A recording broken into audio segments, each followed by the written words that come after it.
and welcome back to our channel Fluent Journey. If you've ever struggled with introducing yourself in English, this video is for you. Introducing yourself confidently is one of the most important skills in any language, whether you're in a social setting, a professional meeting, or even just meeting new friends. Today, I'll walk you through step-by-step strategies on how to introduce yourself fluently and naturally. By the end of this video, you'll have all the tools you need to make a strong first impression in English. So, let's get started. The first step to introducing yourself is greeting the other person. This sets the tone for the conversation and makes you sound polite and friendly. Here are some common ways to greet someone. Formal way of greeting. Hello, it's nice to meet you, or good morning/afternoon. How are you? Casual way of greeting. Hey, how's it going? Or hi there. And professional. Good morning, I'm pleased to meet you. Example. Hello, my name is Sarah. It's a pleasure to meet you. Hey, I'm Jake. Nice to meet you. Remember, your greeting should match the situation. In a business setting, a formal greeting is best, but with friends, a casual greeting is perfectly fine. Once you've greeted the person, introduce your name. If your name is difficult to pronounce, you can help the other person by saying it slowly or even spelling it out. Example. Hi, my name is Alexander, but you can call me Alex. I'm Maria, pronounce Maria. If you're in a professional setting, you might also mention your last name. Hello, I'm Jonathan Smith. It's a pleasure to meet you. Number 3. Mention your nationality or where you're from. Talking about where you're from is a great way to start a conversation. It can help find common ground with others. Example. I'm from Canada, but I've been living in London for the past 3 years. I was born in India, but I moved to the U.S. when I was a child.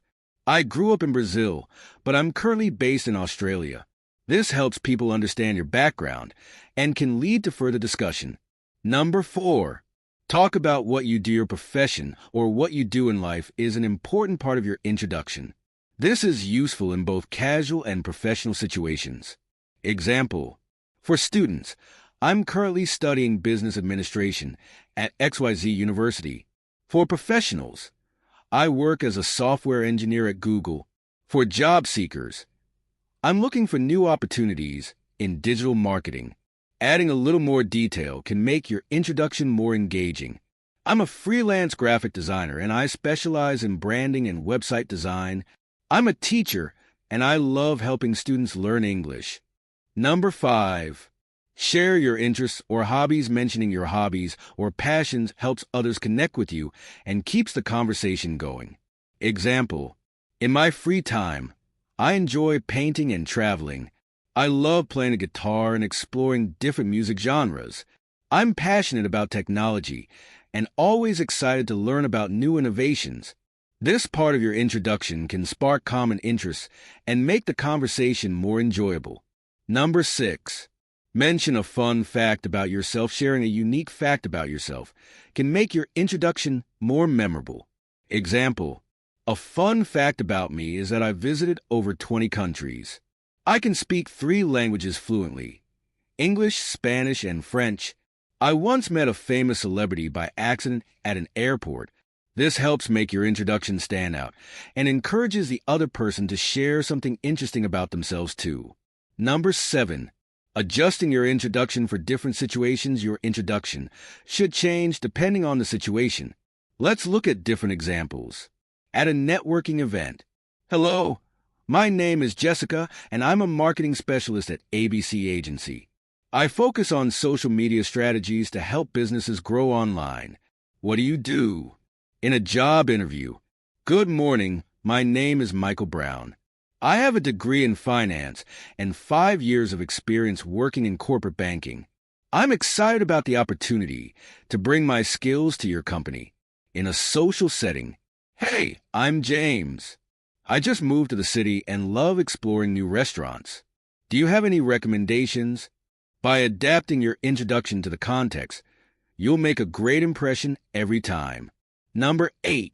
Ending your introduction naturally. Once you've introduced yourself, you want to keep the conversation going. Here are some ways to transition. Ask a question. What about you? What do you do? Express interest. That's a bit about me. What's your story? Show enthusiasm. I'm excited to get to know everyone here. Example. So, what do you do for a living? I'd love to hear more about your experiences.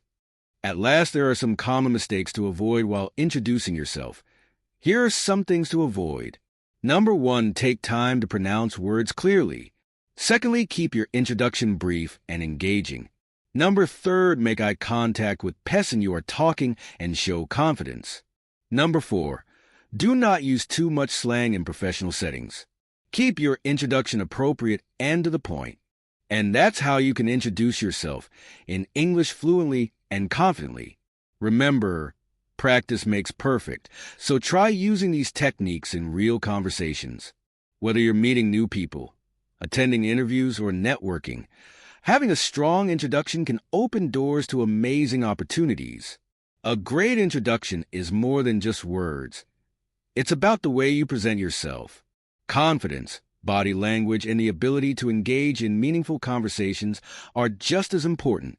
By refining your introduction, you can boost your social skills and create positive first impressions that last a lifetime. If you found this video helpful, don't forget to like, subscribe to Fluent Journey, and hit the notification bell so you never miss a new video. Keep practicing, and I'll see you in the next one.